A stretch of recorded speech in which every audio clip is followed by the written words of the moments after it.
Yeah, so keeping that in mind, I was just thinking about the individuals who have personally made a difference for me, right?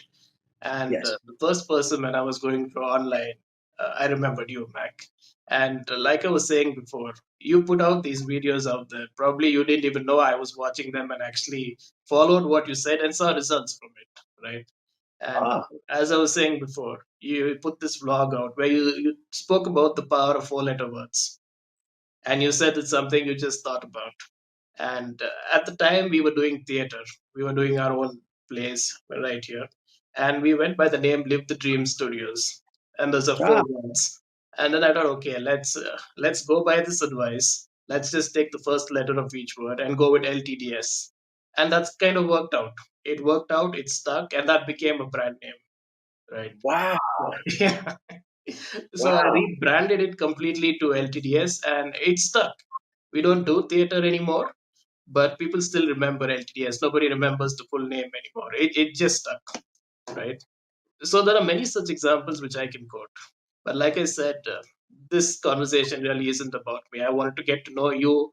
Of course, we know a lot about you from the videos that you've already put out there, but a little more on a Sure. personal level, a little more about your story. How did you become the Mac of today? Right? We see Mac, we see the success, we see the brand, but what's the story?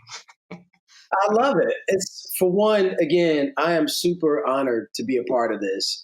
Akshay, when you reached out to me a while back, I feel bad because I'm mostly not even on social media as much as I was at all.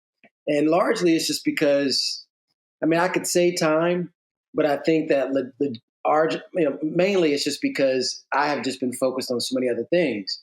But the fact that I know that you out there in India right now, watched the content that I produced, and it helped to see changes in your life. That's huge. So first and foremost, thank you. And again, I'm really honored to be a part of this. I'm glad you reached out, and I'm glad we made the time to do this. But with that being said, um, it's crazy because when I started creating content, it was really because my boss at the time, back where I'm working in Northern Virginia, he wanted to know how people were using social media. And so his question was, okay, there's this big thing out there now, YouTube, Instagram. What are we doing to explore this area? And I was like, you know what? I really don't know. This is back in 2012, maybe. So I said I would take some time and look into it. And when I did, the content that I thought to put up was not about me. I didn't want to put up anything about my personal story. I instead wanted to put up something that I thought I would feel good about giving to the world. And so the message of motivation was always the first thought, right? And I was excited to do it, but I didn't think it would turn into anything, right? I didn't think anybody would really look at it. But I've always been a creative person. I used to be a oil painter back as a kid. So I painted with oils. I painted with acrylics back in grade school. I was more of a creative. And I would say this, I was always curious. I was always a curious kid. So I was one of those, I'm one of six kids. I was the fifth of the six. And so being able to be creative allowed me to kind of explore a lot of ways of, like, I don't know, communicating. So from my art part of my brain and what I wanted to do with when I was working with my boss, I put those two things together, and the motivation became these art pieces. And I was always one that was very much connected to the wolf image, the lion image. The crown came honestly from a friend of mine, and he was like, "Let's get made." At first, it was Best Man Made, actually, when it first started out, and he was like, "You need something like a crown." And I was like, okay, cool, let's do it. And so he made this crown, which is here still. And the odd thing about it is, maybe 2 months after that, the Basquiat crown came out, the one that's kind of like written. Hmm. And I was like, oh my gosh, they're never going to prove my branding, for this, my trademark. But they did because it came out before that. So I started seeing more crowns pop up, and people thought it was my crown. And when I created, I was like, no, no, no, it's another one. But again, the way it happened is just creating content, putting it out there, not really saying it was something that I did for other people, as much as it was a way for me to kind of express, especially when it comes to motivation. I wanted it to express what I thought, what I felt that I greatly, used when I'm out in this world today. And I'm kind of thinking about what's the message that I'm getting, and what's the message I'm not hearing much about. And at that time, a lot of people were not, uh, easily giving motivation. So I felt there was a place for that. I still feel there's a place for that. And that's kind of how it started, Akshay. Just creating content and seeing where it goes. But like I always said, this was never meant to be for a lot of people. It was always meant, and I always said that. I said, look, you know, best man made, let's get made is not for everybody. And it's not. It's got to be for those that really, truly want to have an improvement in their life. And that's the reason why I kept going. Um, Long story short, or maybe long story longer. Uh, but my dad passed away back when I was 25. And when he died, I wanted to figure out, how can you create and keep having people motivated if you can't speak to the number one person that motivated you as a child? So I couldn't speak to him, but I thought that if I were to be able to be a source of motivation for other people, then I should keep doing what I was doing. So that kept me going. Okay. Okay. You mentioned you were one out of six children, is it? Mm. So what was your childhood like? How what was Yeah, it like growing up with five yeah, siblings? good question. So my oldest siblings are all girls. So I have four older sisters, and coming up, they did a lot to protect me. I got to be honest, man. I was the little boy, so they kind of wanted to make sure, hey, my brother, and because I was the different kid in that sense. Um, but to be honest, man, I grew up kind of like in the more rural areas of North Carolina. So I would go out, during the day and cut grass. When it got cold, I chopped wood. I was not ever I was never like not in a place where I had nothing to do. There was always something to do. It wasn't a farm. I don't want to think of you that I grew up on a farm. It wasn't like that. But it was very natural. So you had to rake leaves, you had to cut grass, you had to even sweep rocks. We had rocks on the side of our driveway. So, you had to do your part. And me being the oldest boy, I have a younger brother now, but me being the oldest boy of that family, the things that you had to do, like take out the trash, all those kind of things, were more so like characteristic things that the boy or the man in the family was supposed to do where I grew up. And so I grew up with that mindset of, you have to earn your place. So growing up, my childhood was really fun. I mean, I got to be honest. Even though I was in the country parts, I would go to the city parts and see my friends. I didn't play many sports. I did Muay Thai. I did wrestling. I did a little bit more of the martial arts. So I liked individual sports, but it's really because my parents both were professionals, so they could not stay after and pick me up from sports. They had to say, you either can be there for a while and we'll come get you like around 6 or 7, or you have to do something on the weekend. So it's easier for me to go do individual sports for that reason. Okay. And sorry to hear about your dad's passing. And Yes. 25, that's pretty young as well. And you did Yes. mention that he's your motivation. Is there any advice that he gave you that still sticks with you today? Oh man, he gave me a ton actually. And now you got to think. These gray hairs are there for a reason, brother. It's over 20 years ago when he Mhm. passed. But the one thing, there was two things that he told me. One thing my dad said to me, he was like, "Boy, you got charisma. So if you got charisma, you better use it." And I used to laugh at that. But his point being, it's not so much people. We think of charisma as a lot of different things.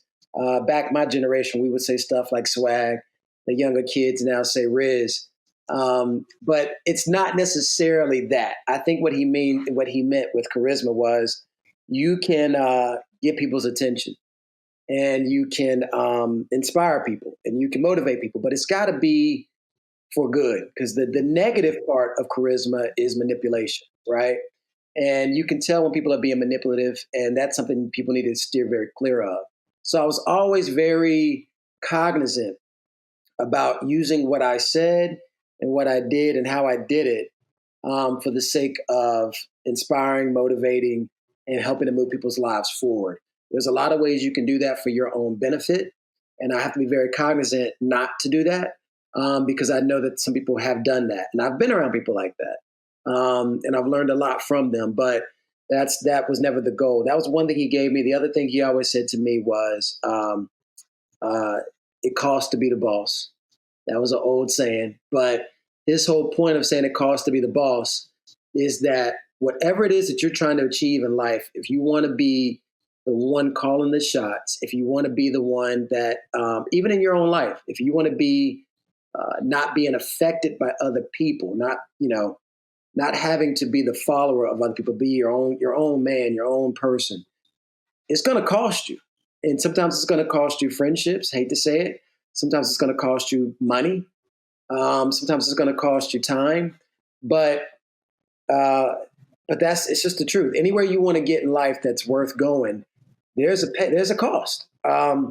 So I knew growing up, even after he passed away, whatever it is I'm trying to achieve, I need to be willing to pay whatever that cost is. And if I'm not willing to pay that cost, then I do not need to do whatever it is that's being done. So those are two things. Yes. Yes, So sir. what's a day in a life for you today, Mac? Very good question. So now I'm a father of two kids. So being married for almost 20 years and having two kids, two young kids, that pretty much takes any time outside of work. So pretty much I wake up. My son is an early riser. He gets up at 5 in the morning every morning, maybe 5:30, maybe 6. But he's an early riser, and so when he's up, he always comes to daddy. Daddy, can I have something to eat? Daddy, can I watch TV? So I kind of give him something to do for at least another hour. So I get back into bed. And when I wake up, I'm one of those that I don't like to hop up and go right to it. I kind of like to ease my way into it. So I'll go back to see him for a little bit. My wife will normally take him to school. When she takes him to school, that's my best time to go to the gym. Hmm. So I go to the gym early in the morning because I get that pump that I get in the morning carries me throughout the day. So, and that kind of locks in, how I'm going to eat, what I'm going to do. But I've always been a big gym rat for 20 years now. So I go to the gym. I then go to work, and I know I have to drive pretty far to go to work, but I go in and I enjoy what I do. I love my job now. It's very rewarding. I used to have 3 clients that I worked with all at one time, and I was making a killing, but I was getting burnt out. So now I'm able to be a lot more expressive in what I do. My work is appreciated with the company I'm at, and I'm building something new that I think could slightly disrupt um, in a positive way, but disrupt how we do marketing and how we do communication with other people. So I love my job. But by the time I'm done, it's about 7 o'clock at night. I'm home. We eat. I put the kids in the bed. I still read books every night to my son. Hmm. And then I'm hopefully being able to get some time to talk to my wife. And we laugh, go to bed, and we do it all over again. And, So how did you meet your wife? hmm, interesting enough. Good question, Akshay. I like this. I like this a lot. So I met my wife back when we were about 15 years old. We were at a summer camp, believe it or not. Hmm. She's from Maryland. I'm from North Carolina. She comes down to North Carolina, and we end up, just becoming friends. It was never anything bigger than that. Um, but I would see her at random events where, again, we're 15, 16 years old. This is not the time of the internet, so it's a little bit different. So I would go to Maryland. I would go to like a game, and I would see her at the game in the stands. That was crazy. And we would just do that for years. And then I eventually saw her at the college that I was going to at A&T, so Aggie Pride. But I went to NC A&T in North Carolina. She came to the same school. I saw her in another crowd. I couldn't believe it. I was like, "Hey, I remember you." So we started kicking it, having fun, and that's how it started. We never stopped being friends. Me and my wife are what I would consider great friends and good partners. And eventually, you all decided to get married. We decided to get married. When we got married, it was really crazy. We actually I got engaged on a TV show. It was called Perfect Proposal. It was on TLC, and we got engaged on the TV show, which is bananas. Yeah, But okay to talk about that. That yeah, sounds. yeah, that was just a crazy time because like you got to think this is. Let's see, I got married in 2005, so this is like maybe 2003, 2004, somewhere, about 2004, and I wrote a letter to this show on TLC, and they loved it. And my wife at the time was in law school, but they came with this cool idea that we would get married. I got to send you a link to the video. I have part of it up, but to keep it kind of short, it was this thing that took place at Pentagon City Mall, and we ended up doing this little game. And in the game, she gets a ring in a box. Of course, she doesn't know it. And when Mhm. she's about to open it, I come from the side. I go on one knee, ask her to marry me. It was great, really romantic. Yeah. So, And switching topics, you mentioned you still make time for the gym, and since the time I've been like following your work, you've always been in shape. yeah. So, how do you manage that, Mac? It is so difficult for everybody to find the time to go to the gym. Of course, most of us make excuses, but still, how have you been so consistent over so many years? Wow, great questions. I love this, man. You are exceptional, actually. So the way I think the best way to do it is this. I know how I feel when I don't go, right? And so in my head, I'm one of those. I am very much. That's really good. I'm disciplined. I'm a disciplined person, and I think that's the key word. If anybody takes anything from me, I think that's the best one to think about. Discipline, being consistent is the key, no doubt, to any type of success. I don't care what you're going for. But for the gym, I know what it feels like when I don't go. And it's not necessarily, you got to get beyond the look. The look is good. Don't get me wrong. When you get the muscle and the cut and the pump, it looks great. But I also know that as time goes, the look is not going to always be the thing that's going to, motivate you to go. It's got to be a feeling. And for me, I'm a high energy guy. So when I go to the gym and I get that, that kick, that pump, that motivation, that adrenaline rush, that keeps me kind of level throughout the rest of the day. So it's really important, I think, for people to say, how do you want to feel? Not necessarily how do you want to look, but how do you want to feel? And I don't like feeling down. So my thing now, Akshay, honestly, I don't look at a lot of news at all. I read my news. I don't watch any of it on TV, really, because I got young kids, and the first thing you see on TV is always like the worst story. So I don't look at that because that just feels like negative energy. I don't look at a lot of social media as much as I used to. I go on there either late at night, and if I'm ever on my account, especially Instagram, it is probably once every 3 months. I might go on my Instagram account. I know it sounds crazy, but because that mentally started messing with me a lot, I still like YouTube, and I still think I'm coming back. I have a whole bunch of content that's backlogged, but it's Mhm. coming at it from a different standpoint. So I'm saying all this to say it's a mindset. And I've always said that with Let's Get Made, it's mindset.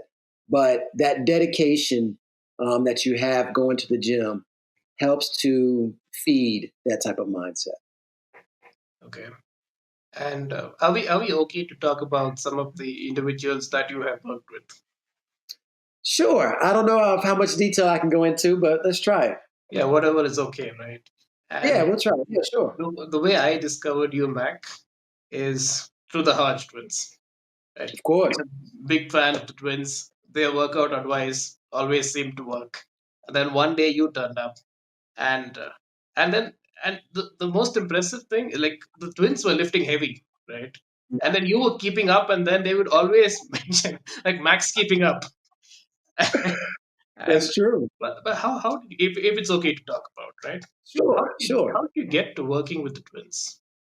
So, really good question. Let me say, man, shout out to the twins. One thing about them is they always treated me very well. They always treated me like I was a part of their team, no matter what, right?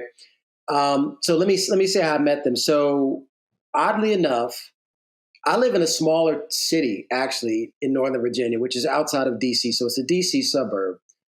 But I was going to the gym, doing my normal workout, and I happened to see them in the gym. And I was thinking, why would they be in this city?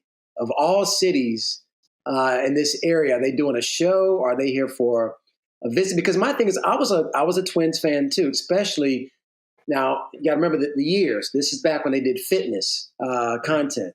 So I was a fitness content person back then, and so I was very much aware and interested in them as well. I thought they had this, amazing personality. But when I saw them, I went up and I spoke. I said, "Hey, I watched your content for a long time.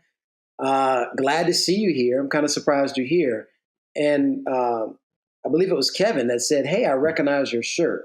And I had "Let's Get Made" on at the time. It wasn't this shirt, of course, but it was another one. Hmm. And he said, I've seen that on social media." He was like, "You do really cool designs." And I was like, "Thank you."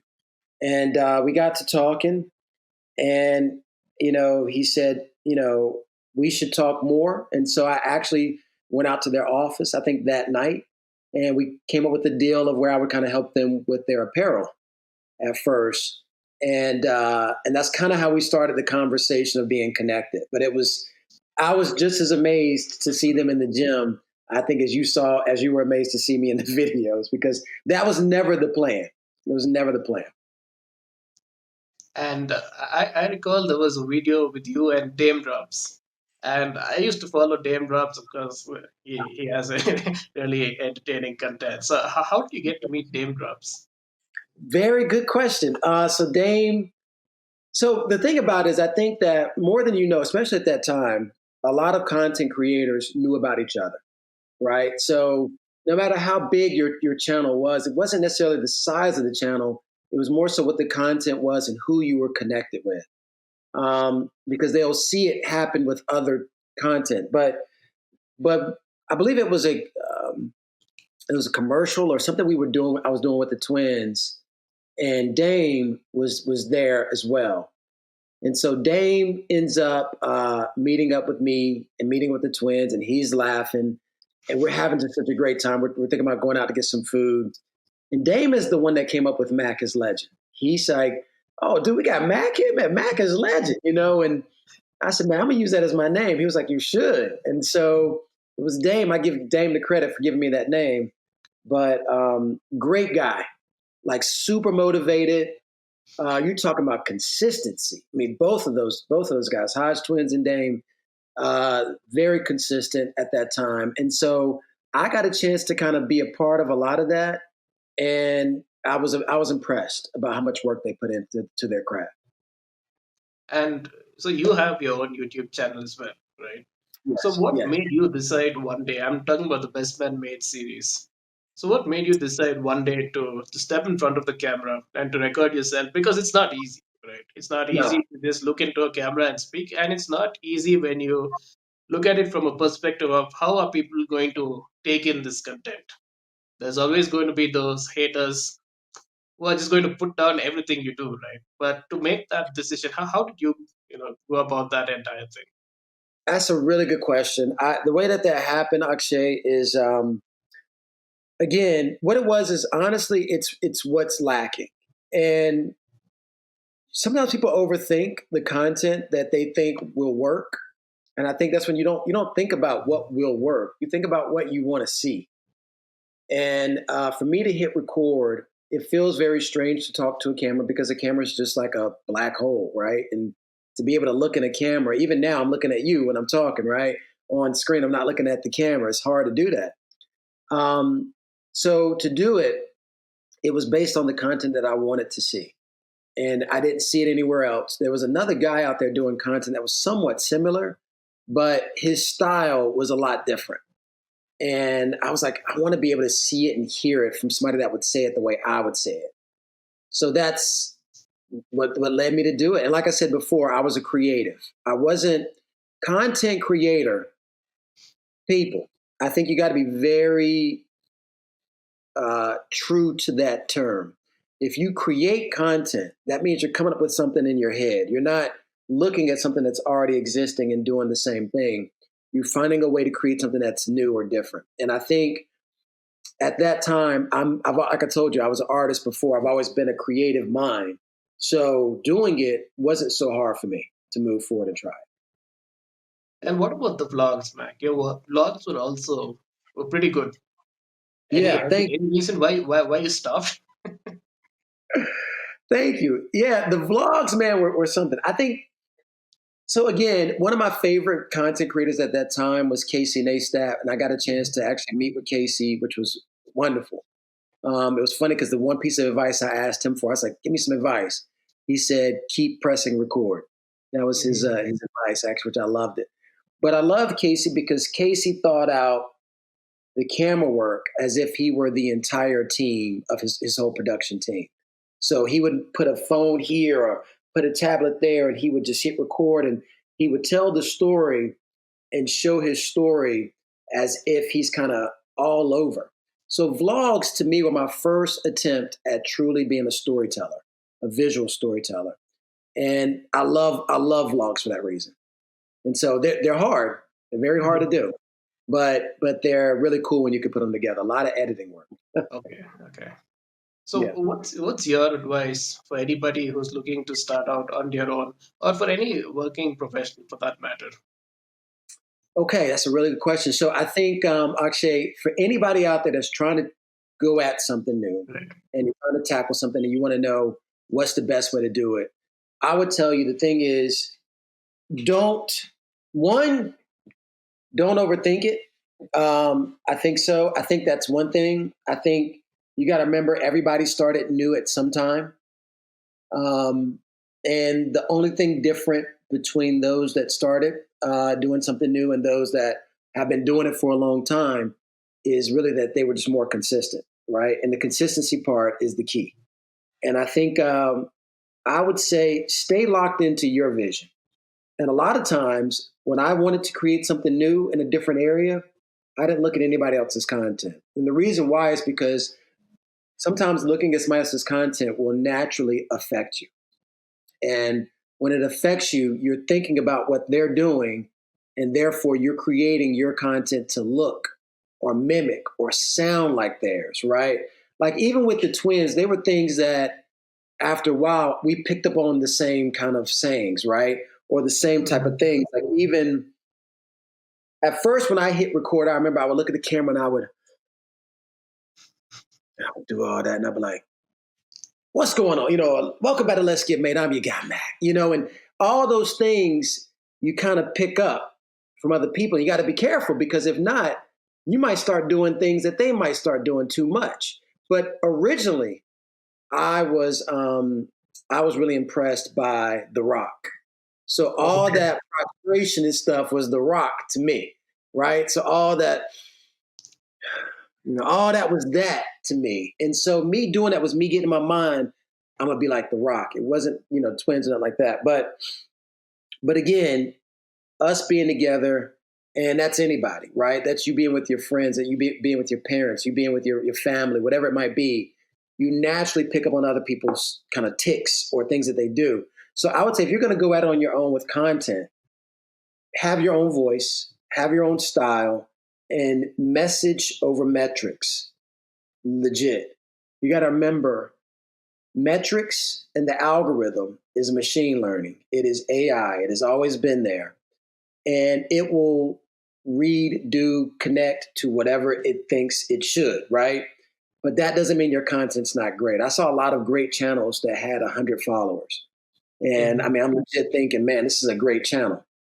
And the thing about that is most of those channels give up because they think nobody's watching this. But in your mind, if you just see 100 people in front of you, that's a lot of people.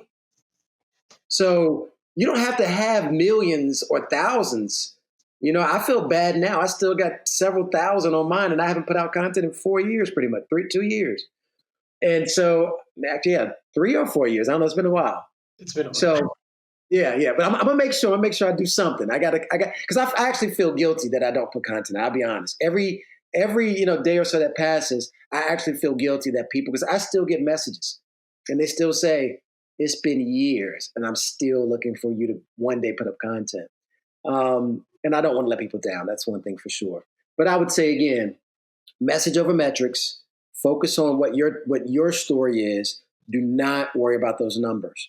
The other thing is, if you're going out for a job, like you said, if it's not just content, if you're going out for a job, the biggest thing is, how can this be a part of your story, and how can you be a part of that story?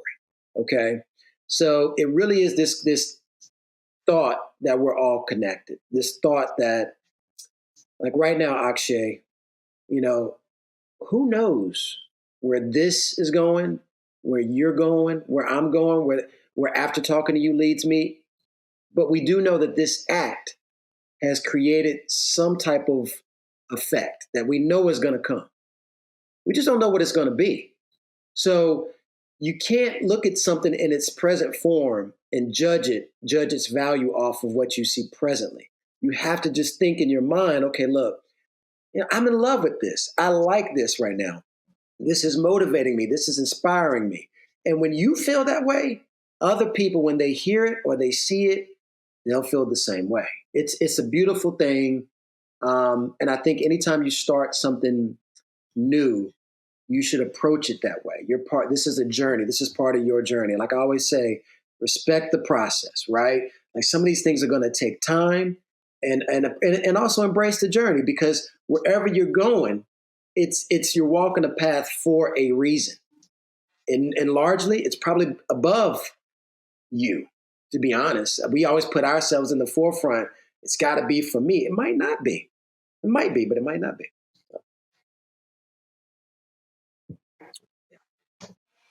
Great advice.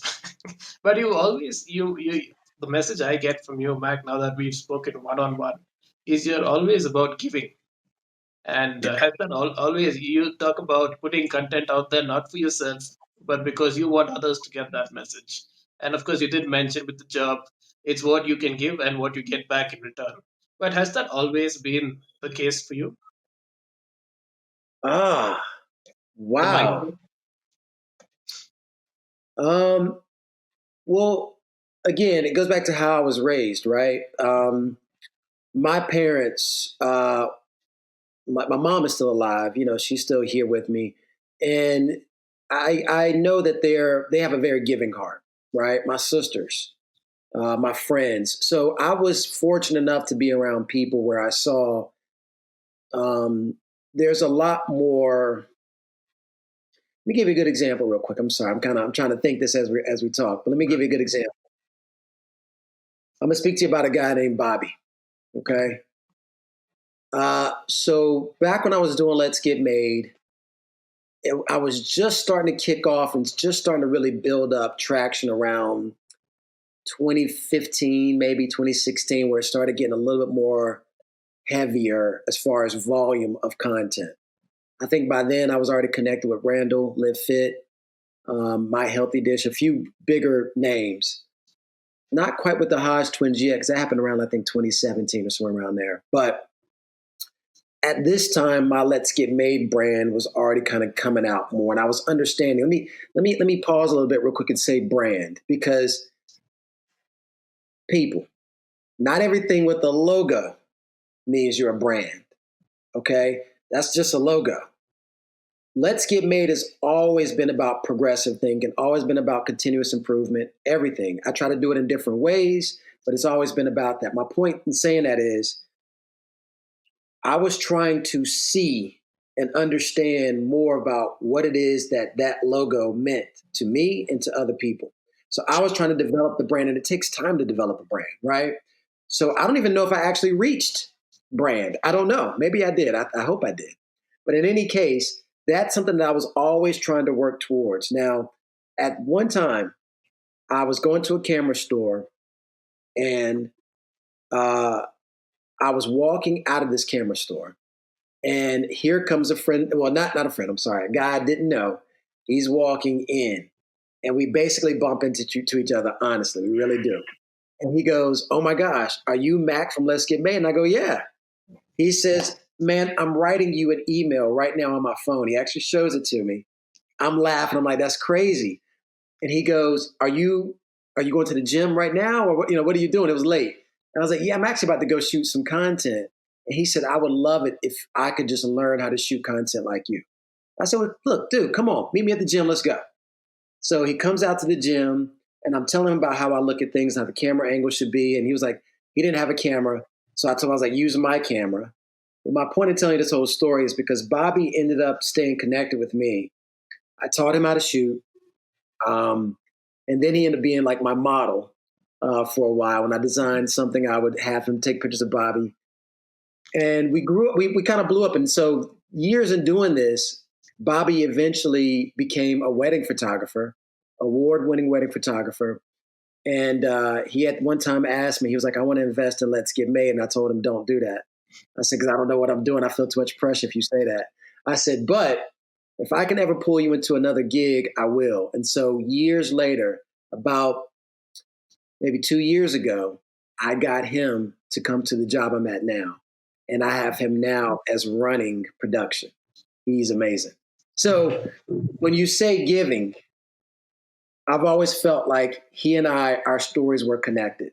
It didn't feel like giving. It felt more like um, you're doing what you're supposed to do at the time when you do it. And I think majority of the time, our lives were more in a space to give than we are to receive. But I don't know. I look at it as connecting the dots. I love seeing. Again, I told you I'm a curious person. I love seeing how things connect. Like again, I'm telling you, I'm big on manifestation. Akshay, what you're about to do, I don't know if it's not because of just this, because it's me, but just because you're taking the initiative to do this. Just watch where it goes and how it helps to bring new perspective and new vision into your life. And the reason why these things happen is because the more you do, the more you're given. The more you give, the more you're given. So now all of a sudden, I've seen it happen. I've worked with the twins. I've worked with Dame Drops. I've helped push Uncle Nearest Whiskey. I've worked with all these different other things. Done stuff with Neistat. Done stuff with Jake Paul. All these different people, and I've enjoyed it. But it's only because I started. I put stuff out, and I was always looking to give more than I received because it always comes back in a completely different way. So So this yeah. is something I just wanted to say, Max. So prior to this video, I've been a big fan of your work. I went from YouTube to Instagram to LinkedIn, wherever I saw you were active. And if I had something to say, I probably put a message out and you always replied, irrespective of platform, right? But what inspires me more after talking to you today, and from the way we started out, I came in unprepared. We had no idea. It's the first time we're doing something live like this. But you were the one who actually took it on yourself to get everything set up, right? So Yeah. I mean, like I should have ideally taken that responsibility and come prepared. I just came in like that. Let's see what happens, right? Yeah. The person that you are, Mac, after getting to speak to you now for an hour or so, inspires me more than the work that you've done. Because just with this one conversation, and I truly mean it, right? Just with this one interaction, because I know everything about you before, like we had this conversation. But Yeah. you, I don't know. I'm probably just somebody all the way in India, right? Who's It's just been good. reaching out and just been talking about your content. So the fact that you agreed to do this, the fact that you helped set up this call that we're having right now, uh, speaks volumes. And thank you so much. And yeah, if I was a fan before, I think I'm a bigger fan. Akshay, I told you, man, I'm honored. I'm honored that we have this time. I hope we continue to speak, whether we're recording or not. I Hmm. would love to be able to help you on your journey. I think, again, this was, I mean, I've done more of these before. So it just happened to be something that I know how to do this. Um, I'm sorry I wasn't as prepared because I would have probably had a better setup for you. But in any case, no, dude, I love what you're doing. I think that this is the place of you're bringing something into life. And this, to me, you think about being a fanboy or being excited. I'm hyped that there's somebody in India that's thinking about me right now, and we're millions of miles. Well, not millions. Yeah. We're very a lot of miles away. My math sucks, but it's, to me, that speaks volumes of you. And you were always consistent. You were persistent as well, which is great. You kept saying, "Hey, no, let's connect," and I was like, "Yeah, let's make it happen." And so I really appreciate that, Akshay. So again, thank you, brother. Thank you, Mac.